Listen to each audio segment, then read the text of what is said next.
তওবা কাকে বলে, ঠিক আছে না, এটা আপনাদের সামনে একটু আলোচনা করি। তওবাটা হচ্ছে একটা গল্প বলি আপনাদেরকে, যে একজন মা, গ্রামের দিকে আপনারা জানেন যে অনেক সময় শীতের শেষে, যখন শীত শেষ হয়ে গেল, এরপরে যত চাদর কাঁথা, হ্যাঁ, এগুলো সব গরম পানিতে জাল দিয়ে শুকিয়ে ভাঁজ করে তুলে রাখা হয় পরের বছর শীতের জন্য, ঠিক আছে। তো এরকম একটা সিনারিও চিন্তা করেন যে একজন মা রান্নাঘরে পানি জাল করছেন কাপড় মানে কাঁথাগুলো ধোয়ার জন্য বা সিদ্ধ করার জন্য। তো এমন সময় সেই মায়ের হয়তো টয়লেটের প্রয়োজন হয়েছে বা অন্য কোনো কিছুর জন্য উনি কি মনে হয়েছে উনি চলে গেছেন সে কাজটা করার জন্য। ওখানে পানি কিন্তু টকবক করে ফুটছে।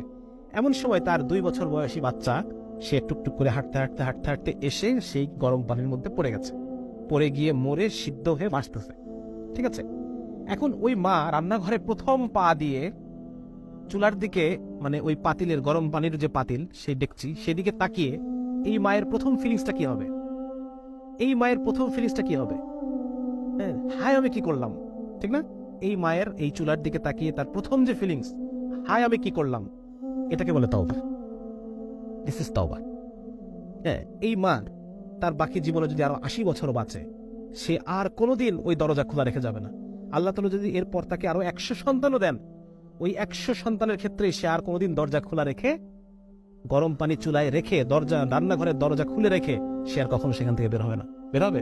হবে না। তাহলে এই যে অনুভূতি, হায় আমি কি করলাম, হায় আমি কি করলাম, হায় আমি কি করলাম, এই অনুভূতিটাকে বলে তওবা। এবং এই কাজ আমি আর জীবনে কখনো করবো না, ঠিক আছে না, এটা হচ্ছে তওবা।